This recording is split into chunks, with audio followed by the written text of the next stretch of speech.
Ninguém percebeu de imediato. Não porque não fosse grande, mas porque o mundo já estava cansado demais para se assustar com mais uma coisa. A década tinha sido marcada por colapsos sucessivos, crises econômicas, ondas de calor que pareciam intermináveis, cidades inteiras evacuadas por tempestades fora de padrão, e um tipo novo de silêncio nas pessoas, como se todos tivessem aprendido, em segredo, a não esperar nada de bom. Quando os primeiros relatos surgiram, foram tratados como curiosidades. Um vídeo tremido de hospital. Um relato em fórum médico. Uma mãe chorando com o celular na mão. Meu bebê, fez as luzes do quarto piscarem. Riram. Disseram que era fiação velha. Disseram que era nervoso. Disseram que era algoritmo de rede social empurrando loucura para cima da loucura. Até que começou a acontecer de novo. E de novo. Em um hospital público no interior, um recém-nascido veio ao mundo e, por 3 segundos, o monitor cardíaco ao lado dele exibiu uma linha impossível, não batimentos, mas padrões. Como se o coração não fosse um músculo, mas um código tentando se escrever. O equipamento queimou logo depois. Um técnico jurou que sentiu cheiro de ozônio, como quando cai raio perto demais. Em outra cidade, uma menina de 2 anos apontou para o cachorro da família, que se engasgava com um pedaço de brinquedo, e sussurrou uma palavra que ninguém entendeu. O cão parou, tossiu, respirou. O brinquedo apareceu no chão, intacto. A mãe contou aos vizinhos. Os vizinhos contaram para alguém que conhecia alguém. Em poucas semanas, havia médicos batendo na porta. E então veio o caso que o mundo não conseguiu apagar.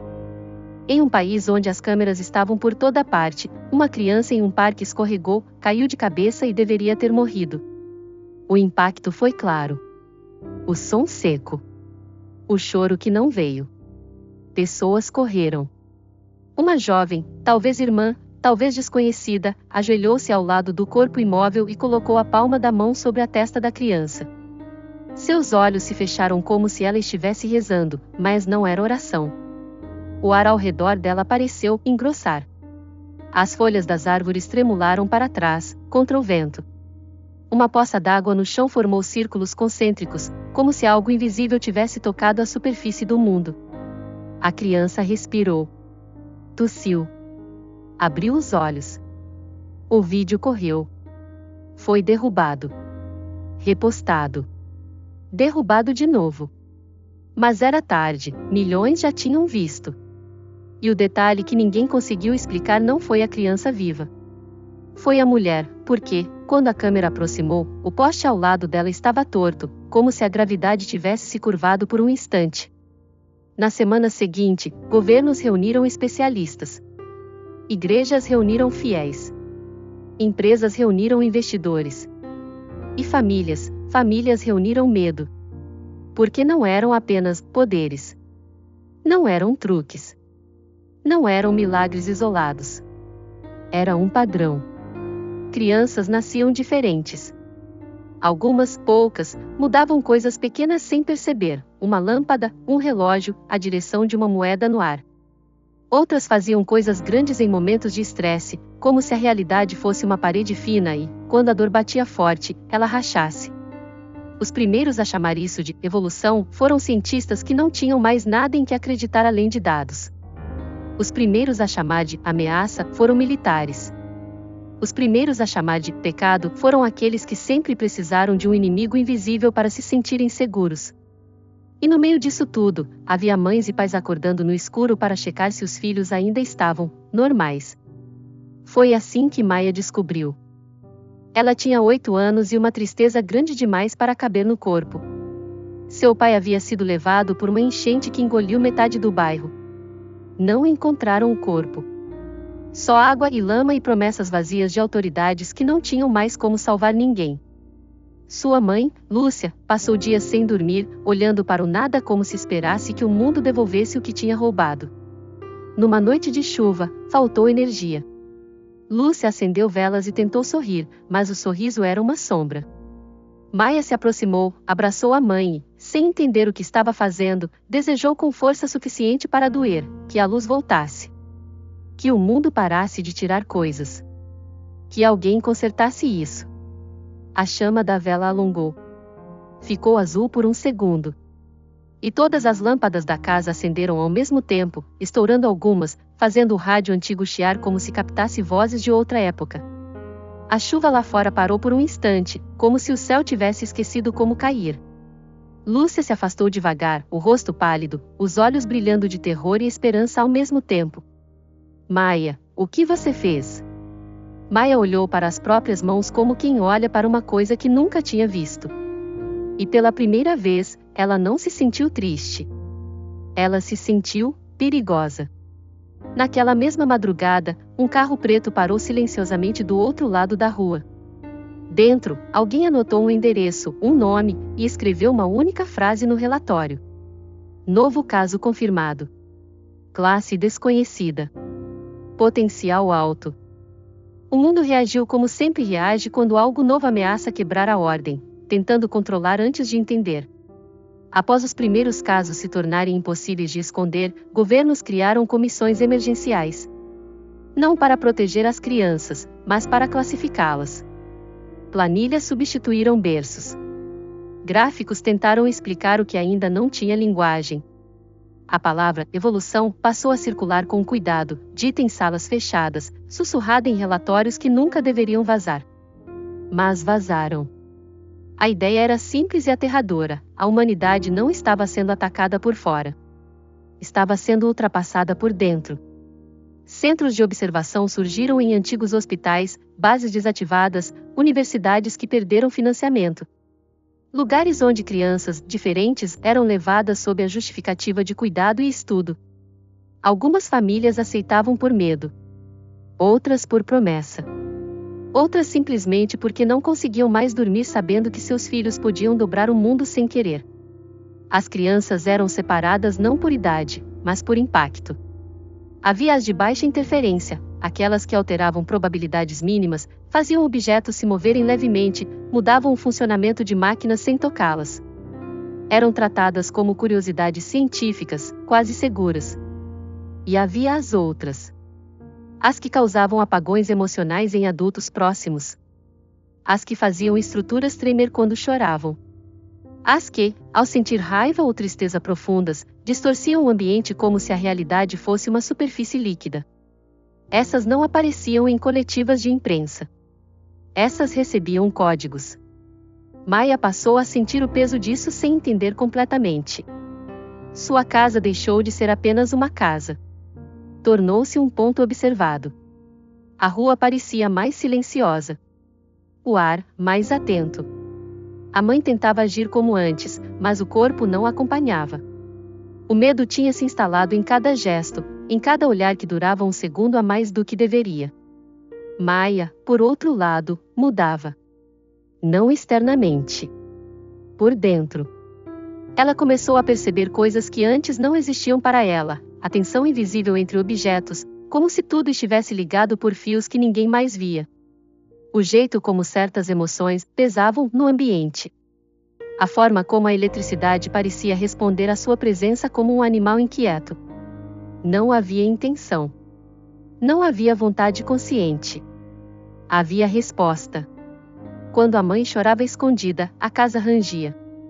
Quando Maia sentia culpa, o relógio da parede atrasava. Quando sentia medo, o mundo ficava mais próximo, como se as paredes dessem um passo em sua direção. Enquanto isso, fora daquela casa, a narrativa pública endurecia. Especialistas começaram a falar em risco existencial. Analistas projetavam cenários onde indivíduos com tais capacidades se tornariam pontos de instabilidade global. Grupos religiosos se dividiam entre veneração e condenação. Movimentos políticos surgiam prometendo proteção à humanidade original. O medo precisava de um nome. E encontrou um: obsolescência. A ideia de que o ser humano comum estava se tornando ultrapassado espalhou-se como um vírus silencioso. Não era ódio ainda. Era algo mais profundo. Uma sensação coletiva de perda de lugar. De fim de protagonismo. De que o mundo estava preparando espaço para alguém melhor, e não era você. Os primeiros atos de violência começaram pequenos. Um empurrão. Um olhar que não se desviava. Uma escola que sugeria a saída de uma criança diferente para manter a harmonia. Nenhuma dessas ações vinha com raiva explícita. Vinham com justificativas. Sempre vem. Em centros de observação, pesquisadores perceberam algo que gelou qualquer tentativa de tranquilidade: as crianças não estavam ficando mais instáveis com o tempo. Estavam ficando mais calmas. E isso era pior. Os registros mostravam que, à medida que cresciam, aquelas crianças pareciam entender intuitivamente que o mundo reagia a elas. Não demonstravam euforia. Não demonstravam desejo de domínio.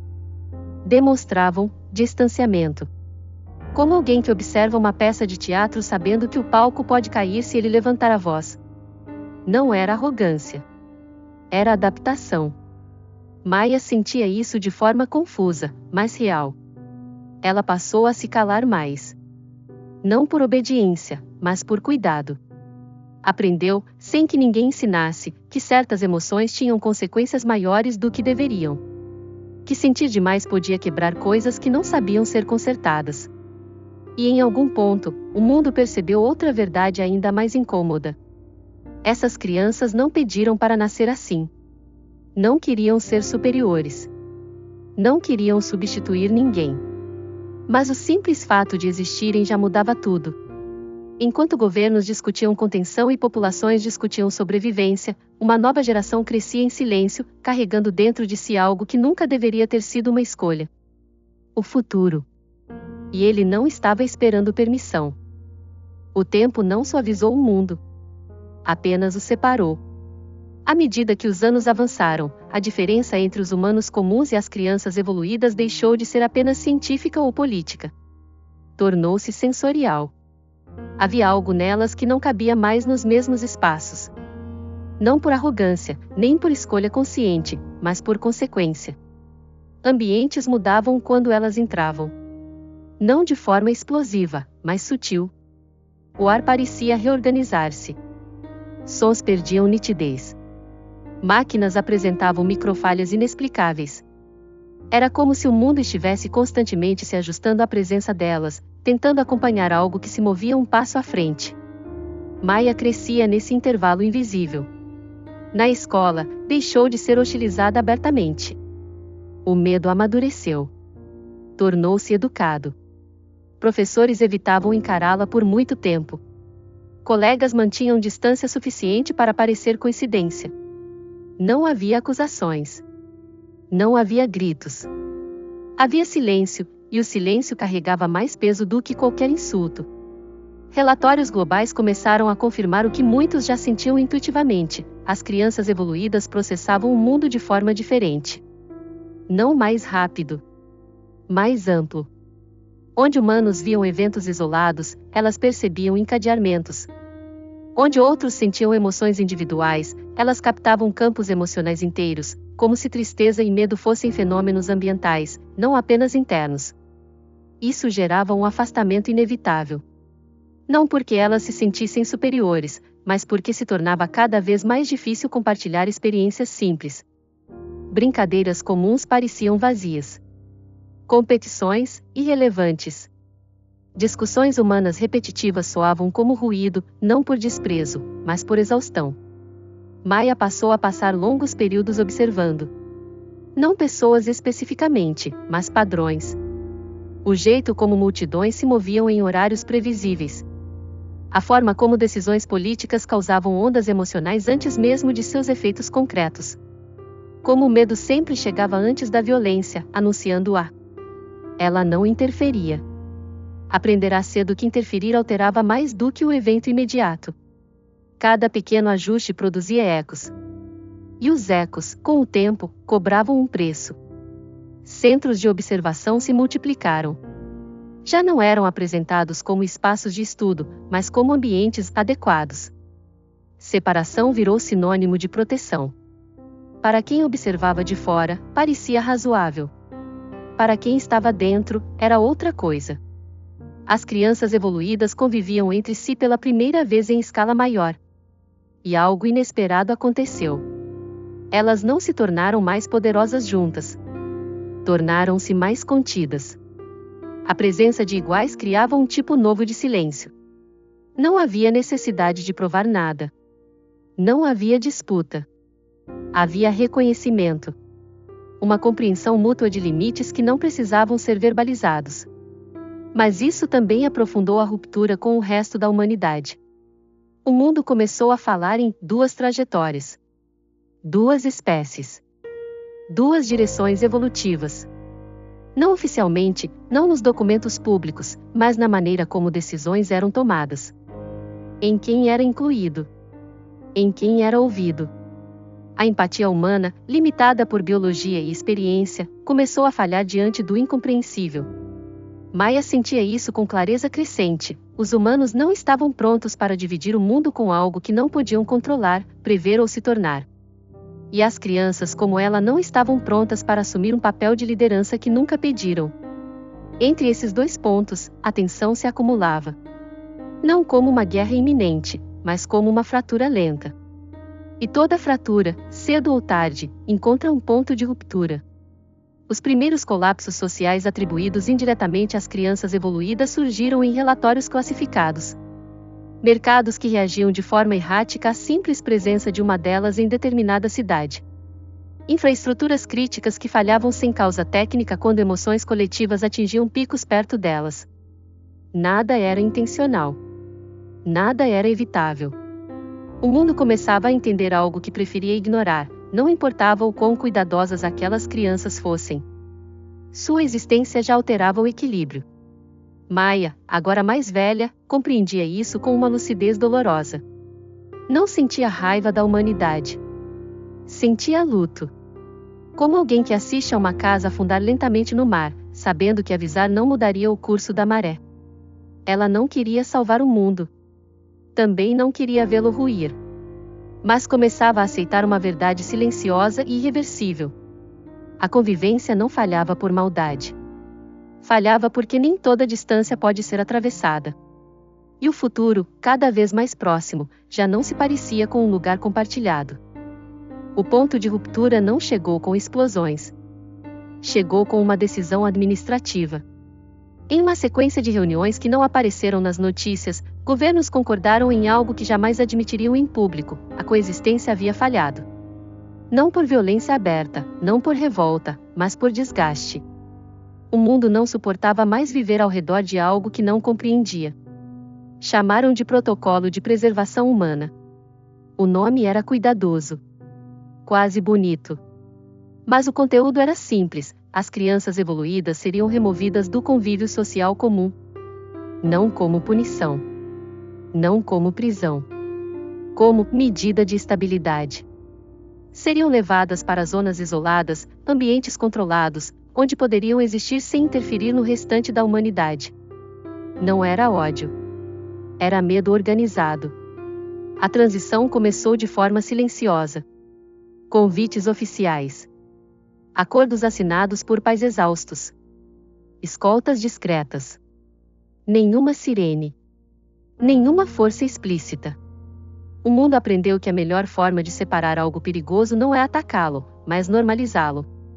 Maia sentiu a mudança antes de qualquer aviso formal. A sensação era parecida com a de um prédio prestes a ser evacuado, um esvaziamento gradual de sentido.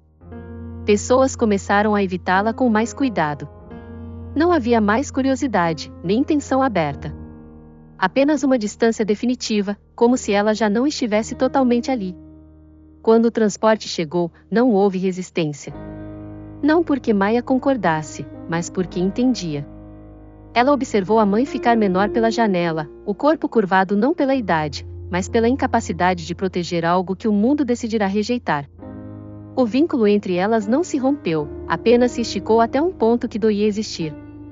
As zonas de isolamento não eram campos. Eram cidades contidas. Arquitetura limpa. Tecnologia silenciosa. Tudo projetado para minimizar impacto externo e interno. Um mundo à parte, construído não para viver, mas para não interferir. Ali, Maia encontrou centenas como ela. Alguns mais jovens. Outros mais velhos. Todos carregando o mesmo olhar, não de revolta, mas de compreensão triste. Eles sabiam por que estavam ali. Sabiam que não eram monstros. Sabiam também que o mundo não conseguiria aceitá-los sem se despedaçar. No início, tentou-se criar uma rotina. Educação adaptada. Ambientes de controle emocional. Estudos constantes. Tudo para garantir que nada escapasse. Mas algo começou a acontecer lentamente, fora de qualquer plano. As crianças evoluídas começaram a sincronizar. Não conscientemente. Não por intenção. Era como se a proximidade reduzisse ruído. Emoções se estabilizavam. Flutuações diminuíam. A realidade dentro das zonas tornava-se mais estável do que fora delas. Era um paradoxo cruel. Ao separar os evoluídos para proteger o mundo havia criado os únicos lugares onde a realidade funcionava sem tensão. Relatórios apontavam isso como sucesso operacional. Mas ignoravam o custo humano. Maya sentia uma mudança profunda dentro de si. Não era a perda de poder. Era a perda de vínculo. Quanto mais tempo passava ali, mais difícil era lembrar porque o mundo externo importava tanto. As preocupações humanas comuns começavam a parecer distantes, quase fictícias. Não por desprezo.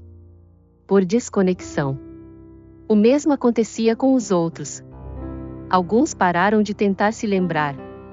Outros mantinham memórias como relíquias dolorosas. A humanidade, vista de longe, tornava-se uma ideia, não mais uma convivência.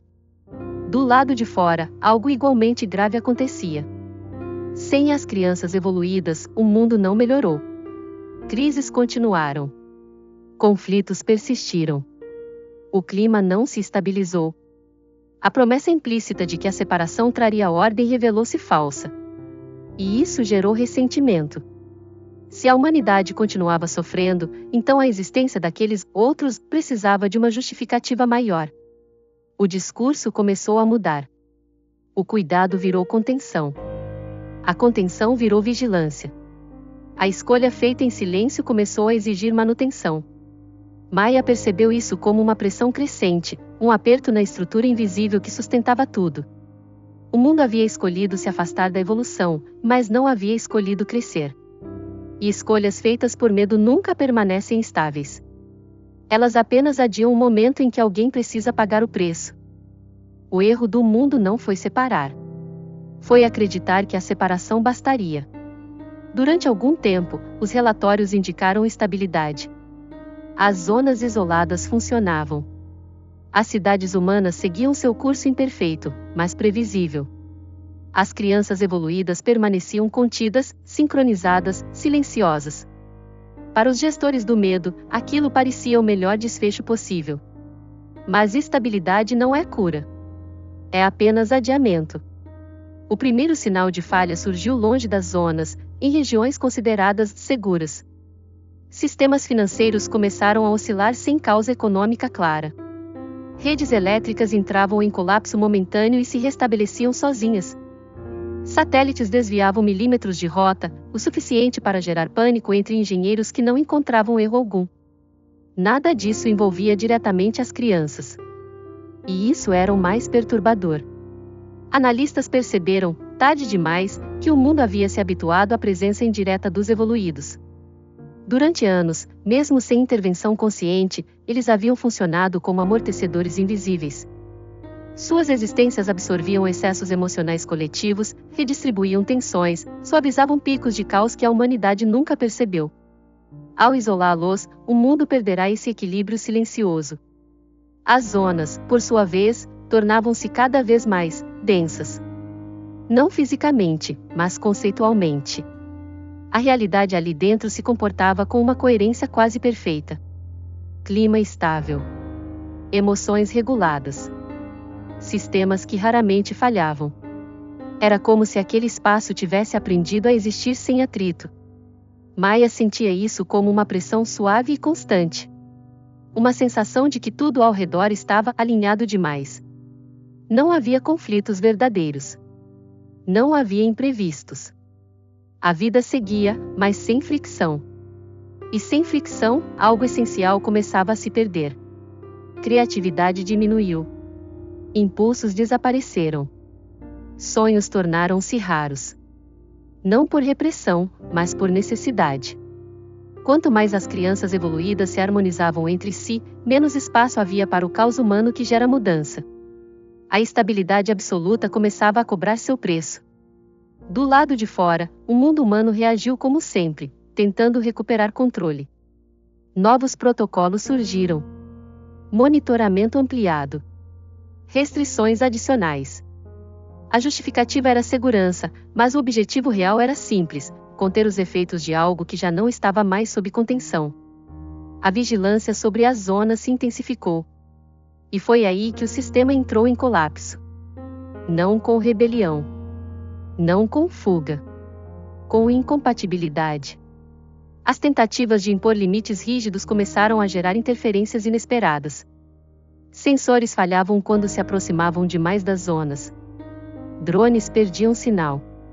Algoritmos de previsão entravam em loop ao tentar modelar o comportamento interno daqueles ambientes. Não porque as crianças resistissem, mas porque a realidade ali já não obedecia aos mesmos pressupostos.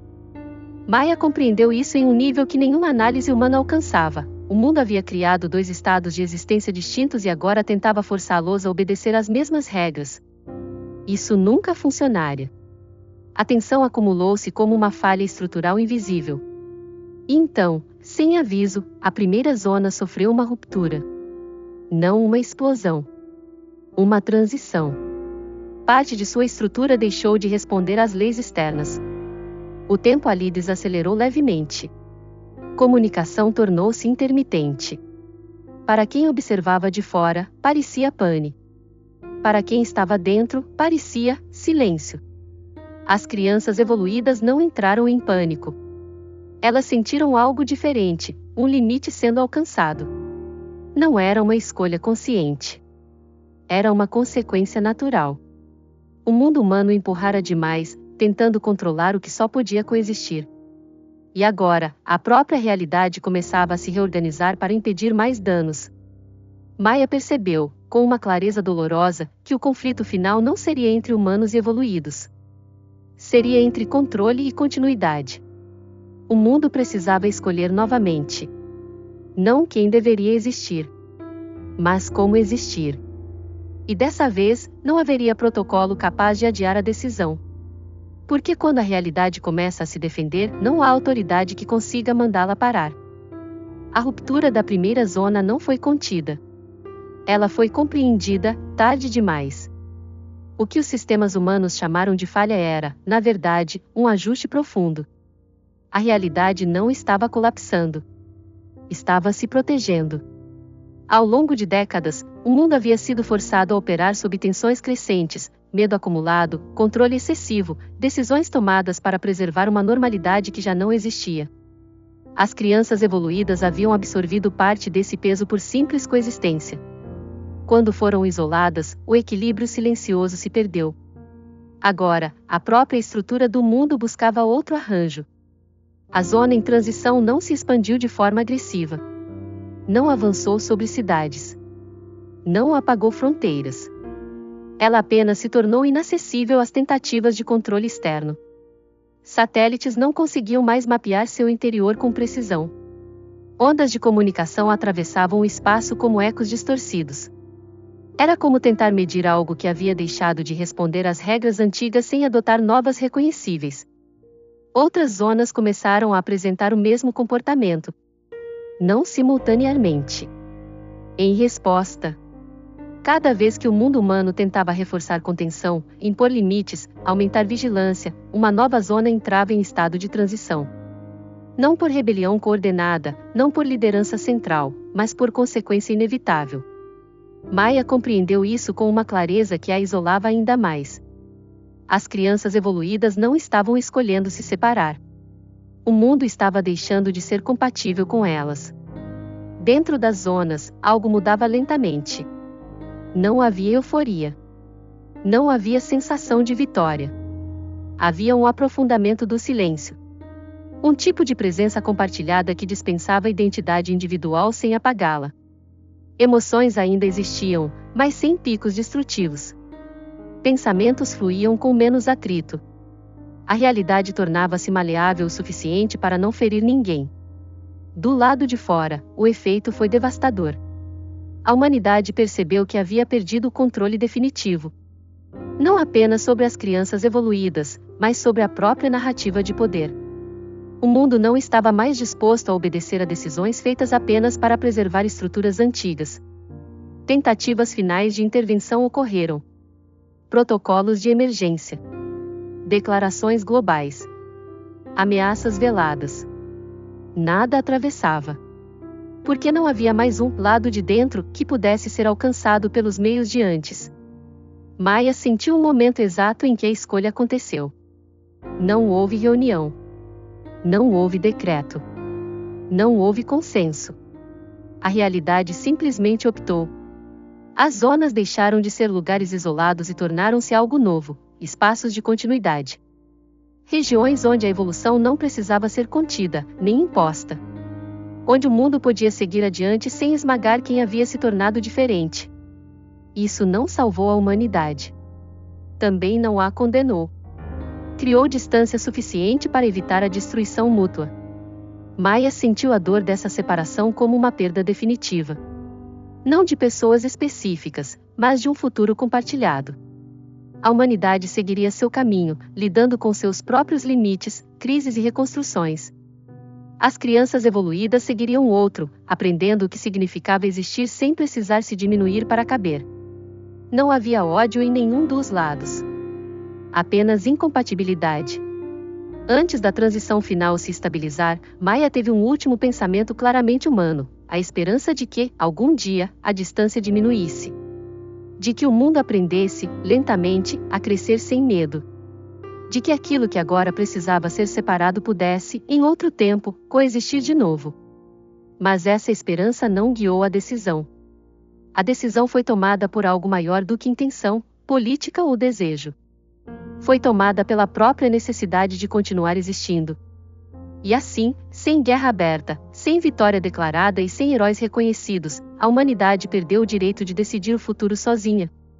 Não porque foi derrotada, mas porque deixou de ser a única forma possível de vida consciente no mundo. O futuro seguiu. Não unido. Não em conflito. Mas dividido o suficiente para sobreviver. O tempo seguiu em ritmos diferentes. Para a humanidade, os anos posteriores à separação foram marcados por uma estranha mistura de alívio e vazio. As zonas haviam se tornado inacessíveis, mas não hostis. Não houve invasões. Não houve retaliações. O mundo humano continuou existindo, e isso, por si só, foi interpretado como vitória por muitos. Mas algo havia se perdido no processo. Sem a presença indireta dos evoluídos, o planeta tornou-se mais instável emocionalmente. Conflitos regionais surgiam com mais facilidade. Decisões extremas encontravam menos resistência coletiva.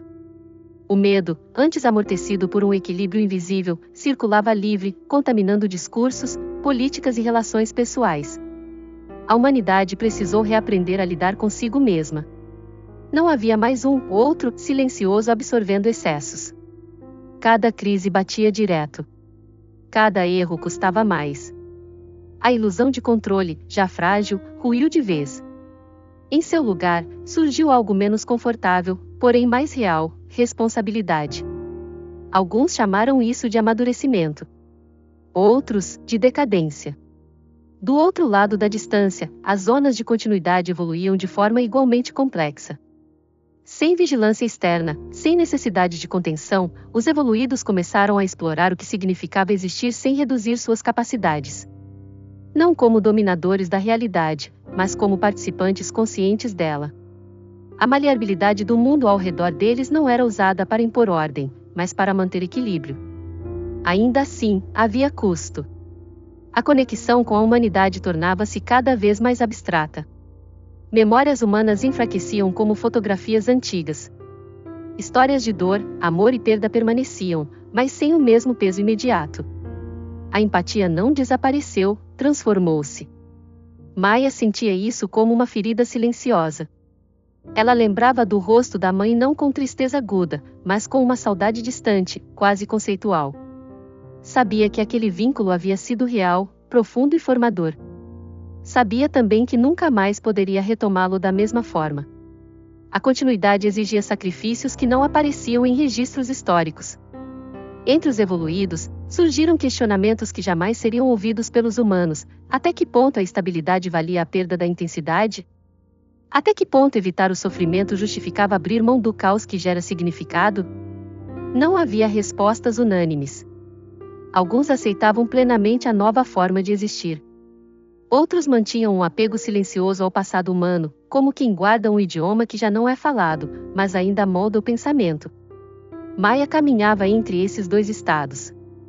Ela compreendia a necessidade da separação. Sabia que forçar a convivência teria destruído ambos os lados. Mas também reconhecia que a solução encontrada não era perfeita, apenas possível. E toda solução possível cobra juros. O mundo humano, observado à distância, parecia lutar eternamente contra os mesmos ciclos. Avanços seguidos de retrocessos. Esperança seguida de medo. Nada ali indicava extinção iminente, mas tampouco apontava para uma superação definitiva. Os evoluídos, por sua vez, avançavam em direção a algo novo, porém menos reconhecível. Um tipo de existência onde a dor era rara, mas também o êxtase. Onde o conflito era mínimo, mas a surpresa também. Dois caminhos. Nenhum ideal. Ambos reais. Maya começou a entender que a verdadeira consequência daquela decisão não foi a separação em si, mas o fim da ilusão de um destino único. O mundo não caminhava mais para um futuro comum, e isso exigia aceitar a pluralidade de continuidades. O preço da sobrevivência não foi pago em sangue ou guerra. Foi pago em distância. Em silêncio. Em renúncia. E talvez, pensava Maya, e se fosse o custo mais alto de todos, continuar existindo sem poder chamar isso de vitória. Mas ainda assim, continuar. Porque, no fim, não havia alternativa que não cobrasse um preço semelhante. A continuidade não prometia felicidade. Apenas garantia que algo, humano, evoluído ou intermediário, ainda teria tempo para tentar encontrar sentido. O futuro chegou sem anunciar seu nome. Não houve um dia específico em que alguém pudesse dizer: agora estamos depois. Ele simplesmente se instalou, silencioso, como algo que sempre esteve a caminho e finalmente encontrou espaço para existir. Para a humanidade, o mundo continuou imperfeito. Houve avanços lentos, retrocessos dolorosos, pequenas vitórias que não resolviam tudo, mas impediam o colapso total. As pessoas aprenderam, à força, que não havia mais ninguém absorvendo seus excessos. Cada escolha ecoava. Cada erro permanecia tempo suficiente para ensinar alguma coisa, ou ferir. E isso mudou o jeito como o humano existia. Não melhor. Não pior. Mais consciente do próprio peso. As gerações seguintes cresceram ouvindo histórias fragmentadas sobre as zonas. Não como lendas de monstros ou deuses, mas como relatos desconfortáveis de algo que poderia ter sido diferente. Crianças humanas perguntavam por que o mundo havia se dividido. Adultos respondiam com silêncio, porque algumas decisões não cabem em explicações simples. Do outro lado da distância, os evoluídos continuaram. Não avançaram rumo a um paraíso. Não se tornaram absolutos. Aprenderam, lentamente, a conviver com uma realidade que respondia a eles sem exigir dominação. Criaram formas de existência baseadas em equilíbrio, não em controle. O mundo ali não era perfeito, era sustentável. Ainda assim, havia ausência. Maya sentia essa ausência como uma presença constante. Ela sabia que a separação havia sido necessária. Sabia que o colapso fora evitado. Mas também sabia que algo profundamente humano havia se perdido, a possibilidade de crescer juntos, errando juntos, aprendendo no mesmo espaço. Com o tempo, Maya passou a perceber algo novo. A distância não era estática. Era um intervalo. Pequenos sinais surgiam, quase imperceptíveis. Emoções humanas que começavam a ressoar além do esperado. Decisões coletivas menos guiadas pelo medo.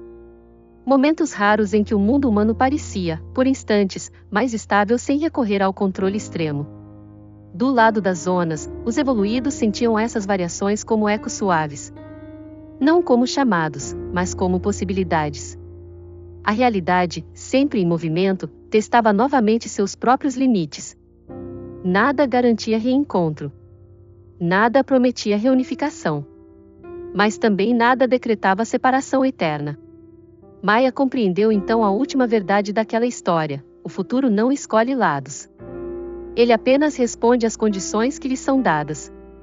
A divisão não era um fim, era uma pausa necessária para que cada forma de vida pudesse aprender a existir sem destruir a outra. A humanidade precisava aprender a crescer sem terceirizar seus excessos. Os evoluídos precisavam aprender a existir sem se afastar completamente do que os tornava humanos. Ambos ainda estavam aprendendo. E talvez esse fosse o verdadeiro legado de tudo o que aconteceu, não a criação de uma nova espécie, nem a queda de uma antiga, mas a interrupção da ideia de que o mundo precisa de uma única resposta. O futuro não exigia vencedores.